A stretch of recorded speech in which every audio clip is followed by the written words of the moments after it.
சூரத்து யாசீன். சூரத்து யாசீனில் நான் அன்றைக்கு ஃபஸ்ட் வசனத்தையும் அதுக்கு பிறகு 2-3 வசனத்துக்கு மேலோட்டமாக பார்த்தோம் ஒரு அறிமுகத்தோட. சூரத்து யாசீனில் முதலாவது நாங்கள் பார்த்தோம் அந்த ஹுரூஃபுல் முகத்தாத் தானே யாசீன். அதோட வாரது வல் குர்ஆனில் ஹக்கீம். அதில் 2 வருது. ஒன்று குர்ஆன், அடுத்த பாதி ஹக்கீம்.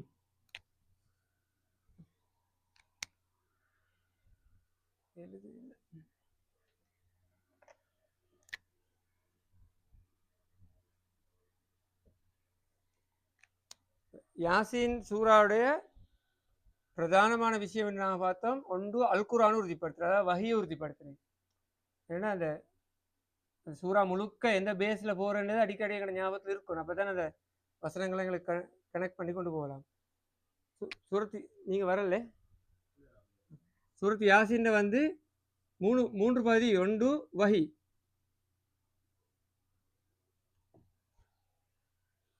இந்த குர்ஆன் உண்மையானது இந்த உறுதிப்படுத்தக்கூடிய ஒரு விடயத்தை சூரத்து யாசீன் முன் வைக்குது. ரெண்டாவது வந்து ரிசாலத், அதாவது தூது. ரசூல் ஸல்லல்லாஹு அலைஹி வஸல்லம் அளிக்கப்பட்ட இந்த தூது உண்மையானது. மூன்றாவது வந்து மறுமை. மூணும் அக்கீதாவோட தொடர்பாக ஈமானோட தொடர்பான 3 விஷயம். மறைவான விஷயங்கள் தெரியுது மூணும். இப்போ குர்ஆன் அல்லாஹ் தஆலாவிடமிருந்து இறங்கப்பட்டதுன்றதை நாங்கள் இறங்கப்பட்ட விடயம் அல்லாஹ்விடமிருந்து வந்ததை நாங்கள் நம்பியாகணும். எனக்கு கண்ணால் காணல அது. அதே மாதிரி நபி ஸல்லல்லாஹு அலைஹி வஸல்லம் வஹி வருது என்ற விஷயமும் எங்களுக்கு தெரியாது. அதையும் நாங்கள் நம்பித்தான் ஆகணும். ஈமான்ல ஒரு பாதி. அதே போல் மறுமை நிகழப்போகுது. இந்த 3 விஷயமும் உண்மையானது. அதுக்கு என்னென்ன ஆதாரங்கள் இருக்குது இந்த உறுதிப்படுத்துகிறது சூரத்து யாசீன் பேஸ், அடிப்படை நோக்கம். அந்த அடிப்படை நோக்கத்தில் முதலாவது பகுதி தான் நாங்கள் அன்றைக்கு பார்த்தது, ஆரம்ப பகுதி. இப்போ இந்த 3 விஷயத்தையும் நாங்கள் அடிக்கடி இல்லை வஹி வந்து குர்ஆன் தான் வஹி இடத்துல இல்லை. இந்த குர்ஆன் வருது, அந்த குர்ஆன் இறங்கப்பட்டது உங்களுக்கு ரிசால ரசூலுல்லாஹ்வுக்கு.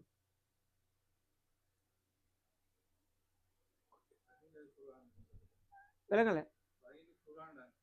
ஓ, வஹின்றது குர்ஆன். குர்ஆன் இறங்குது. இப்போ குர்ஆனோட புக் இருக்குது. இது இறங்கப்பட்டது லமீனல் முர்சலீன் தானே.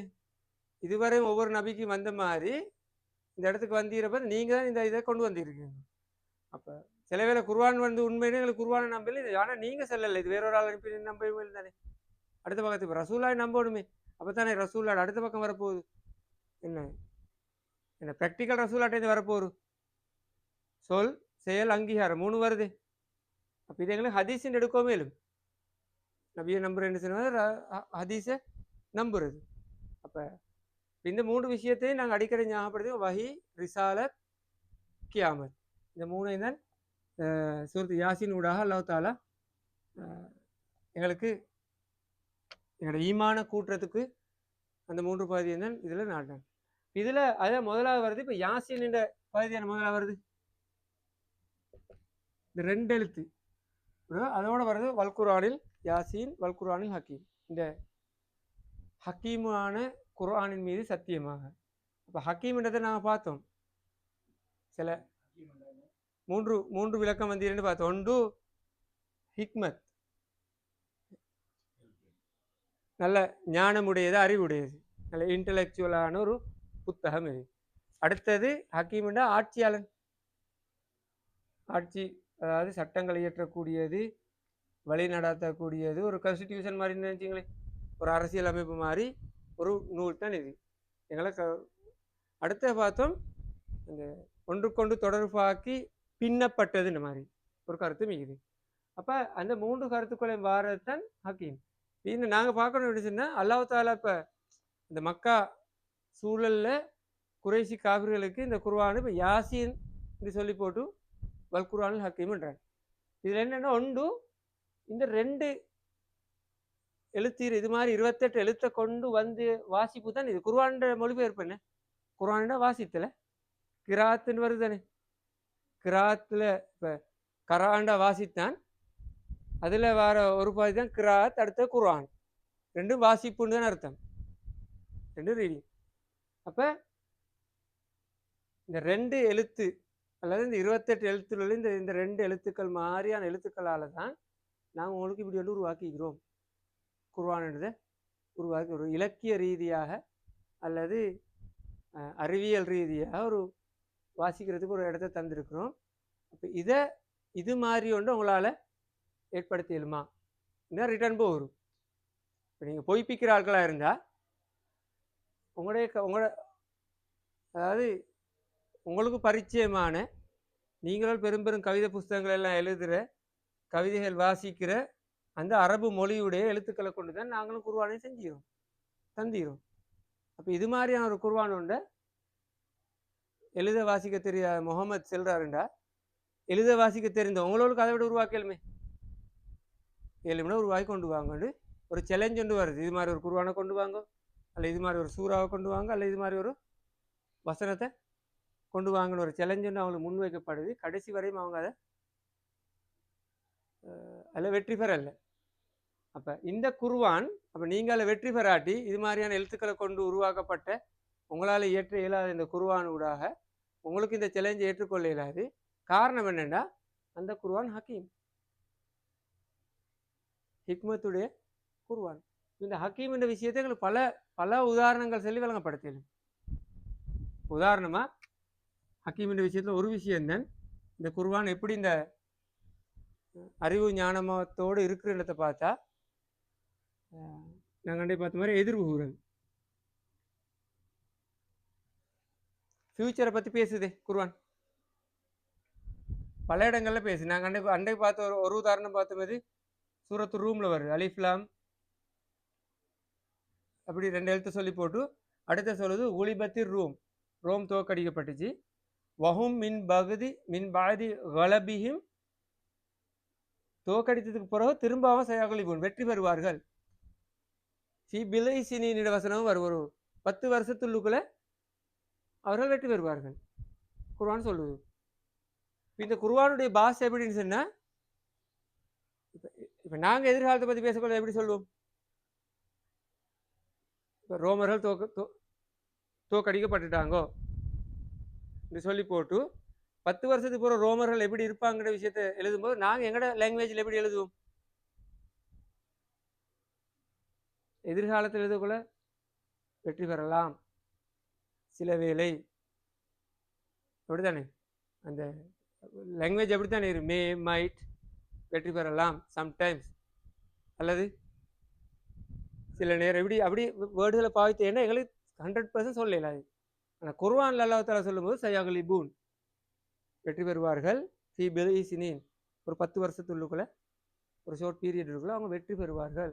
அரபுலே மீற அதே மாதிரி வசனம் லா அல்லஹும் சில வேளை, சௌஃப சம்டைம் அப்படியெல்லாம் பாவிக்கல்.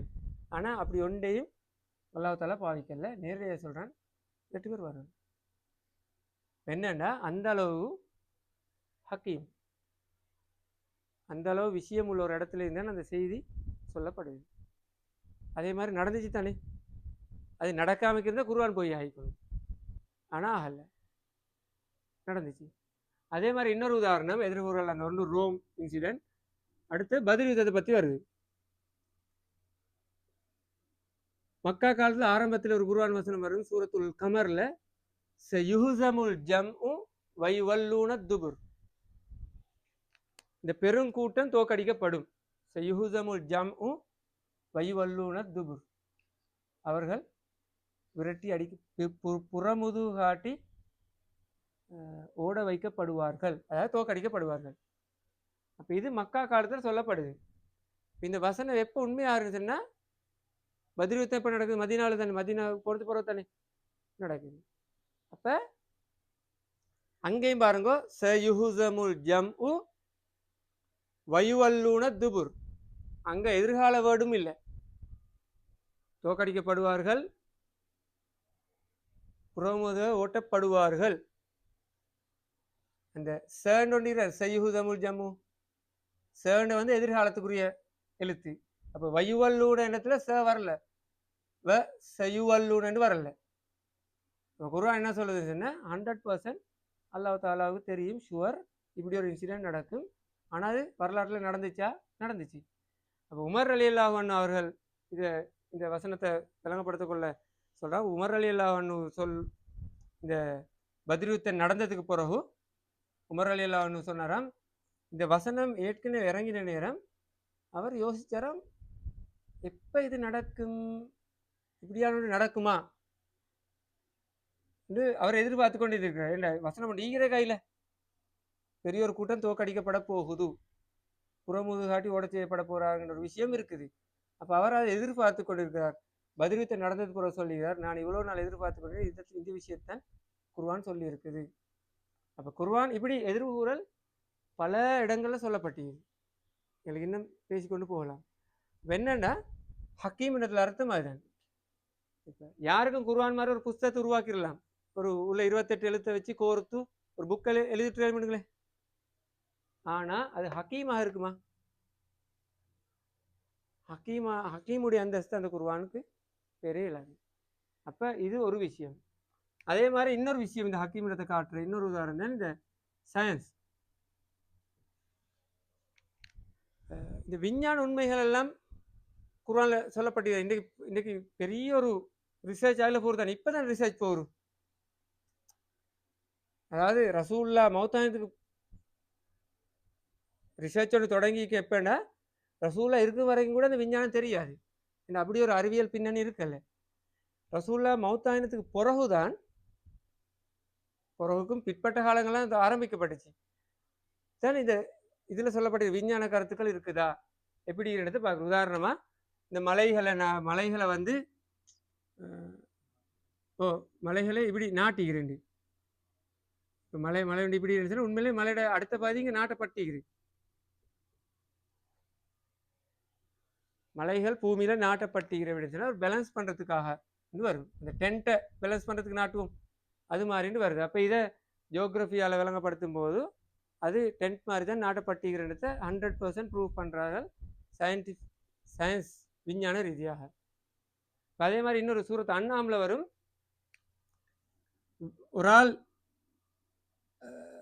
ஒரு ஆளுடைய மூச்சு தடுக்கிற இந்த மூச்செடுக்க கஷ்டப்படுற விஷயம் ஒன்று எப்படின்னா, அவர் வானத்தில் உயரும் போது நடக்கிற மாதிரி கண்ணமா அது ஃபிஸ்ஸமான்னு வரும். நான் மேலே மேலே ஏறிக்கொண்டு போக போக வளிமண்டலத்தில் மேலே போகக்குள்ள மூச்செடுக்கிற கஷ்டமாகுமா விஞ்ஞான ரீதியாக. அப்போ அதை அல்லாஹ்தாலா உதாரணத்தை கொண்டாந்தீங்கன்னா இப்படியான ஒரு உதாரணத்தை வேணா மேலே போனால் மூச்செடுக்க கஷ்டமாயிக்கும் இந்த விஷயத்தை அல்லாஹ்தாலா குர்ஆனில் கண்ணமா அது ஃபிஸ்ஸமா இப்படி ஆயிரக்கணக்கான உதாரணத்தை இல்லை சொல்லிக்கொண்டு போகலாம். மொரிஸ் புக்கை வாசிச்சிங்கன்னா அதில் தாராளமான உதாரணங்கள் இருக்குது. இந்த அல் குர்ஆனும் விஞ்ஞானமும் தமிழில் டிரான்ஸ்லேட் பண்ணப்பட்டிருக்கு, மொரிஸ் புக். அதில் இது சம்பந்தமாக பல ஆதாரங்கள் இருக்குது. இது இன்னொரு பகுதி. சயின்டிஃபிக் ரீதியாக பார்த்தா ஹக்கீம் தான். அதில் ஹிக்மத்தான அறிவியல் ரீதியான ஒரு நூலாகத்தான் இது இருக்குது. அடுத்த இன்னொரு பாதி எங்களுக்கு பார்த்தாலும் சட்டங்கள். நாங்கள் அந்த சட்டம்னு பார்த்தோம் தானே, லோ ரூல்ஸை உருவாக்குற விஷயத்தில். இப்போ எப்படி உருவாக்கிறேன்னு சொன்னால், குர்ஆன் அண்டைக்குள்ள சூழலுக்கு சட்டத்தை உருவாக்கல. மக்காவில் வாழக்கூடிய குர்ஆன் வந்த வசனங்கள்லாம் பார்த்தா சட்டம் எல்லாம் அண்டைக்குள்ள மக்களுக்கு மட்டும் உருவாகின சட்டங்கள் இல்லை. குர்ஆன் எதிர்காலத்துக்கும் சட்டங்கள் உருவாக்குது. அதுக்கு நல்ல உதாரணம் தான் இது ஷூரா. சூரத்து ஷூரால வரும் வஅம்ருஹும் ஷூரா பைனஹும். இது ஒரு பொலிட்டிக்கல்ல அரசியல் பகுதியில் வந்து ஒரு பெரிய ஒரு விஷயம் தானே ஷூரான்றது. ஒரு இஸ்லாமிய நாடு கிலாஃபத் வந்து எப்படி இருக்கணும்ன்றதுக்கான ஒரு அவுட்லைனை கொடுக்குது. ஷூரா தான் அதில் பேஸாக இருக்கணும். அந்த ஷூராவுடைய மெத்தட் தான் இன்றைக்கு பார்லிமெண்ட்டுண்டோ அல்லது ஜனநாயகம்டோ ஷூரா கவுன்சிலோ ஒவ்வொரு மெத்தடில் ஒவ்வொரு நாட்டிலையும் நடைமுறைப்படுத்தப்பட்டு கொண்டிருக்குது. ஆனால் இந்த விஷயம் இறங்கின சூழலில் இந்த அரசியல் அமைப்பு எப்படி மன்னர் ஆட்சி இறங்கல அப்படி நல்ல கோத்திர தலைவரோட ஆட்சி. அங்கெல்லாம் ஷூரா இல்லை, கேப்டன் எதை சொல்கிறாரோ அதுதான் முடிவு. அங்கெல்லாம் பேச்சுவார்த்தைக்கு அல்லது டிஸ்கஷனுக்கெல்லாம் இடம் இல்லை. அப்போ அந்த இடத்துல அல்லாஹ் தஆலா இறக்குறான் அப்படின்னா இந்த உலகத்தில் பின்னுக்கு இதுக்கு பிறகு வார காலங்கள் இது மாதிரியான சட்டங்கள் தான் இருக்கணும். இப்போ வட்டி எடுங்களே, வட்டிയുടെ விஷயத்தை சொல்லும்போது வட்டி எப்படி அல்லாஹ் வட்டியுடைய சட்டத்தை சொல்லிக்கிறான். அன்றைக்கு இருந்த வட்டி வந்து ஒரு ஒரு ஃபார்ம்ல தானே இருந்துச்சு. வட்டி யூதர்கள் ஏதாவது ஈட்டுக்கு கொடுக்குற எடுக்கிற அல்லது காசை கொடுக்குற அதுக்கு வட்டி எடுக்கிற, அதுதான் ஃபார்ம் ஆஃப் த இன்ட்ரெஸ்ட் அன்றைக்கு. ஆனால் அல்லாஹ் சொல்லிக்கிற அந்த வசனமும் அதை தொடர்ந்து நபி ஸல்லல்லாஹு அலைஹி வஸல்லம் கொடுத்திருக்கிற விளக்கங்களையும் பார்த்தா அந்த வட்டி அண்டைக்குள்ள மட்டும் இல்லை, சைன் வைக்கிறது, விற்கிறது, எடுக்கிறது, அதை பற்றி பேசுறது, அப்படி சப்போர்ட் பண்ணிட்டு பெரிய லிஸ்ட் ஒன்று வருது. மது எடுங்களே, மது அன்றைக்கு இருந்தது என்ன, மதுவெல்லாம் பெரிய பார் போட்டு அல்லது இது மாதிரியான ஒரு பிஸ்னஸ் டைப் ஒன்று இருக்கல்ல. அடுத்து பல ஃபார்மில் இருக்கவும் இல்லை. அப்போ மதுவை பற்றி சொல்லும் போது அன்றைக்கு சொல்லிக்கணும் என்ன, இது ஹராம், குடிக்க வேணும், அவ்வளோதான் சொல்லிதான் போதும். ஆனால் அப்படி வரலையே, விற்கிறவன் புளிகிறவன் வந்து ஒரு லிஸ்ட் ஒன்று வரும். அதில் என்னன்னா இஸ்லாத்திட இந்த சட்டங்கள் வந்து எதிர்காலத்தை வச்சு சொல்லப்பட்டது. இப்போ ஜினாவையும் இதே விடுங்களே, ஜினாவுடைய சட்டத்தை சொல்லும்போது அன்றைக்கு இருந்த சொசைட்டியில் வந்து ஜினா மெயின் விஷயமே. ஜினான்றது வந்து பிரதானமாக லைஃப்ல ஒரு பகுதி, அது ஒரு பாவமாக இருக்குல்ல மக்கா காலத்தில். அப்போ இந்த ஜினாவை தடுக்கிறதோட இந்த ஜினாவுடைய மோசமான பகுதியை காட்டுறதுக்கு குர்ஆன் பாவிச்ச முறை என்ன, குடும்ப அமைப்பு. இந்த ஜினாவை தடுக்கிறதுக்கான பிரதான நோக்கம் என்ன, ஃபேமிலி ஸ்ட்ரக்சரை காப்பாற்றுறது. இந்த ஃபேமிலி ஸ்ட்ரக்சர் வந்து ஒரு சமூகம் முன்னுக்கு போகிறதுக்கு கட்டாயம் தேவை. எனவே சட்டங்கள்னு சொல்லும்போது திடீரென்று அந்த சந்தர்ப்பத்துக்கு மட்டும் குர்ஆன் சொல்லலை, ஹக்கீமோட பண்புட விளைவால் நீண்ட காலத்துக்கு அல்ல எதிர்காலத்துக்கு பல வருடங்களுக்கு இதை நடைமுறைப்படுத்தக்கூடிய மாதிரி தான் குர்ஆன் ஒரு தூர நோக்கிலான சட்டங்களை உருவாக்கிக்குது. அதனாலேயும் எங்களுக்கு அதை ஹக்கீமின் பகுதிக்கு அதை எடுக்கலாம். இந்த ஹக்கீமினத்துக்கு விளக்கம். அதே மாதிரி இன்னொரு அடுத்த பகுதி அன்றைக்கு நம்ம பார்த்தோம், இந்த வரலாறு. பல வரலாறு குர்ஆன் சொல்லுது தானே, பழைய வரலாறுகள். நபி ஸல்லல்லாஹு அலைஹி வஸல்லம் தெரியாத பல வரலாறுகள், குறைஷி காஃபிர்களுக்கே தெரியாத வரலாறுகளை அல்லாஹ் தஆலா குர்ஆனில் சொல்கிறான். வேணும் இந்த பகுதிகளூடாக பார்க்கும்போது இந்த குர்ஆன் வந்து ஹக்கீமுடைய அந்தஸ்தை பெற்ற குர்ஆன். இப்போ அதில் அறிவும் இருக்கும், அது எங்களை என்ன அத்தாரிட்டேட்டிவாக இயக்கக்கூடிய ஒரு பவருடையது, ஒரு ஆட்சி செய்யக்கூடிய பவருடையது. எங்கட ஒரு மனிதனுடைய லைஃப் அப்படியே கண்ட்ரோல் பண்ணக்கூடிய ஒரு விடயம் தான் அல் குர்ஆன். அதான் ஹக்கீம் என்ற விஷயத்தை இங்கே சொல்கிறாங்க. அப்போ இந்த சொல்ல எங்களுக்கு இன்றைக்கு விளங்க எல்லாத்துக்கு என்ன, அரபு மொழியில் தேர்ச்சி பெற்ற அந்த அரபிகளுக்கு வந்து இட விஷயம் உடனே விளங்கிக்கும். ஹக்கீம் என்ற சொல்லுனக்குள்ள அதோட விளக்கம் அவங்களுக்கு விளங்கிக்கும். இந்த குர்ஆன் அப்படியான ஒரு பவர்ஃபுல்லான ஒரு நூல் தான் இந்த குர்ஆன். எனவே இந்த குர்ஆனூடாக உருவாக்கப்பட்டது தான் இந்த முழு இஸ்லாமும். எனவே நீங்கள் இதை பின்பற்றத்தான் வேணுமென்ற உறுதிப்படுத்தலை தான் அல்லாஹ் தஆலா இந்த குர்ஆனூடாக கொடுக்குறாங்க.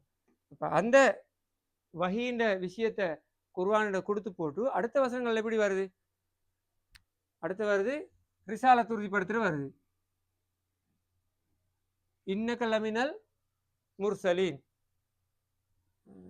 அதில் வருது என்ன எழுதுன்னா முர்சல் அனுப்பப்பட்டு இன்னக லமினல் முர்சலீன். அடுத்து அலா சிராத்தின் முஸ்தகீம். அடுத்து தன்சீலல் அசீசுர் ரஹீம். இந்த மூணு விஷயம் வந்து நபி ஸல்லல்லாஹு அலைஹி வஸல்லம் அவரை உறுதிப்படுத்துறது. ரிசாலத்தை இதோட சேர்த்து அல்லாஹ் தஆலா உறுதிப்படுத்துகிறான். இது கொஞ்சம் நான் மொழிபெயர்ப்பு மட்டும் இந்த முறை பார்ப்போம், இன்ஷா அல்லாஹ் நெக்ஸ்ட் வீக் இது விளக்கங்களை பார்ப்போம். இன்னக லமினல் முர்சலீன்டா அல்லாஹ் மீது சத்தியமாக, இந்த ஹக்கீமான குர்ஆனின் மீது சத்தியமாக, இப்படித்தானே ஒரு ஆளை உறுதிப்படுத்தணும். அவர் உறுதிப்படுத்தும் போது அல்லாஹ் தாலா எந்த வழியை பயன்படுத்துகிறான், அவருக்கு தொடர்பான இன்னொரு விஷயத்தை வச்சு தான் அல்லாஹ் தாலா சத்தியம் செய்கிறான். அவருக்கு இறங்கப்பட்ட குர்ஆன மீது சத்தியம் பண்ணி அல்லாஹ் தாலா இன்னக லமினல் முர்சலீன், நிச்சயமாக ரெண்டு வசனம் இன்னன்னா நிச்சயமாக நீங்கள், ல அதுவும் உறுதிப்படுத்துற நீங்கள், இன்னக லமினல் முர்சலீன். இங்க வந்து ரசூல் என்ற சொல்ல சொல்லல, அல்லாஹ் தாலா சொல்ல இன்னக ரசூலுன் என்று சொல்லிடும். அரபு படிகளுக்கு சில நாங்கள் எதுனா அப்படிதான் சொல்லுவோம், இன்னக்க ரசூலுன் மினர் ருசூல், நபிமார்கள் ஒரு ரசூலாக நீங்கள் இருக்கிறீர்கள். ஆனால் அல்லாஹ் தாலா இந்த இடத்துக்கு கொண்டு வர எப்படி சொன்னா இன்னக லமினல் முர்சலீன், அதாவது செவிமடுக்கிற ஆட்களுக்கு எக்ஸ்ட்ரா ஒரு மெசேஜையும் அல்லாஹ் தாலா இதில் கொடுக்குறாங்க. இவர் வந்து முர்சலின் சொன்னா அனுப்பப்பட்டவரை, தோஸ் ஹூ பீன் சென்ட், அனுப்பப்பட்டவர்கள். அப்போ இது அனுப்பப்பட்டவர்களில் ஒரு ஆளாக நீங்கள் இருக்கிறீங்க. அப்போ அர்த்தம் என்னண்டா, அந்த சமூகத்துக்கு ஒரு மெசேஜ் வந்து போகும். இதுக்கு முன்னுக்கு அப்போ கொஞ்சம் பேர் அனுப்பப்பட்டிக்கிறாங்க, அதை பற்றி தெரிஞ்ச ஆட்கள் அங்கே இருப்பாங்க கட்டாயம். ஏன் அந்த சமூகத்தில் இப்ராஹிம் நபி பற்றி தெரிஞ்சுக்கின்ற கட்டாயம். ஒவ்வொரு வருஷம் ஹஜ்ஜை செய்கிறாங்க, கௌபத்துல்லா கண் முன்னுக்கு இருக்குது. இஸ்மாயில் நபியை பற்றி தெரிஞ்சிருக்கணும். அப்போ சும்மா பேஸாக பார்த்தாலும் சில நபிமார்களை பற்றி அவங்களுக்கு தெரிஞ்சிருக்கு. அப்போ இவ்வாறு அனுப்பப்பட்ட ஆட்களில் ஒருவராகத்தான் உங்களை நாங்கள் அனுப்பியிருக்கிறோம் என்றது ஒரு உறுதிப்படுத்தல். நபிக்கு நீங்கள் தான் இந்த தூது, இவர் நபி தான் எடுத்து உறுதிப்படுத்துறதுக்கு அந்த மக்களுக்கு அல்லாஹ் தாலா கொடுக்குற ஒரு விஷயம். அடுத்தது அலா சிராத்தின் முஸ்தகீம். நாங்கள் சூரத்துல் ஃபாத்தியால எப்படி ஓதுற இதுன்னா கொஞ்சம் அரபையும் கொஞ்சம் தொட்டுட்டு போக வேண்டி வருது. நாங்கள் சூரத்து ஃபாத்தியால எப்படி ஓதுவோம், இப்படி தானே ஹிதினாஸ் சிராத். இங்கே வருது எப்படி சிராத்தின், வித்தியாசம் விளங்குதா? இதில் ஒரு அலிஃப் லாமிக்குதே, அரபுல இதுக்கு இதில் ஒரு டிஃப்ரெண்ட் உண்டு. இது என்னென்னா அலிஃப்லாம் வந்தால் ஒரு பர்டிகுலர், அது வந்து வெல் நோன், எங்களுக்கு அறியப்பட்ட ஒரு விஷயம். இந்த அலிஃப்லாமோட வேர்ட் வந்துச்சுன்னா எங்களுக்கு தெரிஞ்சு, இப்போ எஹ்தி நஸ்ராத்துல் முஸ்தகீம் நாங்கள் கேட்குறதுங்கன்னா எங்களுக்கு தெரியும், நேரான பாதை எங்களுக்கு இப்போ நல்லா வெல் நோன், இஸ்லாம் தான் பாதை, நேரான பாதை எங்களுக்கு தான் இந்த லாட்டாக கேட்குறோம். அப்போ கேட்கும்போது இவ்வாறு அறியப்பட்ட பர்டிகுலர் ஒரு விஷயத்தை சொல்கிறோம், எங்களுக்கு சரியாக இந்த அறியப்பட்ட பாதையை எங்களுக்கு தான், எனக்கு நல்லா தெரியும் இதுதான் சரியான பாதை, எனவே இந்த பாதையை எனக்கு வழிகாட்டு, தென் அதில் கேட்குறோம். இங்கே சொல்கிறேன் என்னென்னா அலா சிராத்தின் முஸ்தகீம், ஏதோ ஒரு நல்ல விஷயத்துல இருக்கிறார். ஏன்னா காஃபிர்களுக்கு வந்து நல்ல விஷயம் எதுன்னு தெரியாதானே இந்த இடத்துல. அப்போ காஃபிர்களுக்கு ஆனால் ரசூல்லா தெரியும், அவருக்கு ரசூல்லாவை 40 வருஷம் அறியப்பட்டவர் தான் ரசூல்லா. அப்போ அறியப்பட்டவரை பற்றி சொல்லும்போது அந்த இடத்துல இவர் முகமது வந்துகிறார், இவர் அனுப்பப்பட்ட, இதுக்கு முன்னுக்கு அனுப்பப்பட்ட ஒரு ஆள். அடுத்து இவர் ஏதோ ஒரு நல்ல விஷயத்துல, இப்போ கூட கண்ணுக்கு விளங்கக்கூடிய ஏதாவது ஒரு நல்ல ஒரு விஷயத்துல இவர் இருக்கிறார் தானே, மிச்சம் தேடத்தே இல்லை. சார் ஒரு விஷயத்துல சரி இவர் இருக்கிறார், நல்ல நல்ல விஷயத்துல இவர் இருக்கிறார் அப்படின்னா இவர் ஒரு நல்ல ஒரு மனுஷன், ஏதோ ஒன்றுல இவர் இருக்கிறார் என்று அல்லாஹ் தஆலா குறித்து சொல்லலை. காரணம் என்ன நினைச்சேன்னா, அந்த மக்களுக்கு ரசூல்லா அறியப்பட்டவர், ஏற்கனவே தெரிந்தவர். அப்போ அவங்களுக்கு மறுக்க இயலாதே, இப்படியோட சொன்னது பிறகு மறுக்க இயலாதேண்டா உங்களோட லைஃப்பில் நீங்கள் கண்ட எது சார் ஒரு விஷயத்தில் இவர் நல்ல ஒரு விஷயத்தில் இருந்தார் தானே, நல்ல ஒரு வழியில் வாழ்ந்தவர் தானே உங்களோட கண் முன்னுக்கு, எனவே நீங்கள் இவரை மறுக்கிறீங்க, இந்த ஒரு மெசேஜ் அதில் கொடுப்படுது. நான் இன்ஷால்லா வாரெல்லாம் பார்ப்போம் கொஞ்சம் விரிவாக. அடுத்தது சொல்கிற இந்த தூது உண்மைன்றதுக்கு, இவர் உண்மைன்றதுக்கு தன்சீரல் அசீஸ் ரஹீம்.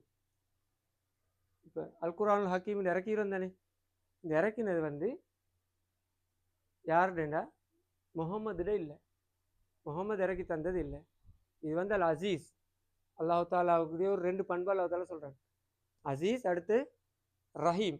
இந்த 2 பண்பையும் சொல்லும்போது ஒன்று அசீஸ் வந்தது, அசீஸ்ன்னு சொன்னால் நான் கண்ணியமிக்க மொழிபெயர்க்கிறேன், உண்மையிலே கண்ணியமிக்கலாம் அதிகாரத்தோடு உள்ள ஆளுக்கும் அசீஸ்ன்று, நல்ல அதிகாரம் மிக்க ஒரு ஆள்கிட்டேருந்து வர விஷயம். அடுத்த ரஹீம்ன்றத இமாம்கள் வந்து பெரும்பாலும் ரசூல்லாவோட தொடர்படுத்துகிறேன். ஏன் ரசூல்லா வந்து அல்லாஹ் தாலா சொல்லிடுறான் ரஹமத்தன் லில் ஆலமீன் தானே, இந்த உலகத்துக்கு அருட்கொடை அனுப்புகிறது. எனவே இந்த இறங்கின விஷயம் வந்து மிகவும் பலம் வாய்ந்த உங்களை எல்லோரையும் கட்டுப்படுத்தி வழி நடாத்துகின்ற அல்லாவிடமிருந்தும், அதே நேரம் அல்லாஹ் தாலா அன்பானவன், அது வேற கதை. அதே போல் நபி ஸல்லல்லாஹு அலைஹி வஸல்லம் அவர்கள் ரஹ்மத்தோட இருக்கக்கூடிய இந்த ரெண்டு விஷயத்துலேருந்து ஒரு அப்போ உள்ள சட்டங்கள் வந்து இந்த குர்ஆனில் உள்ள விடயங்கள் எப்படி இருக்கும், ஒன்று ஃபுல் அத்தாரிட்டியாக இருக்கும்.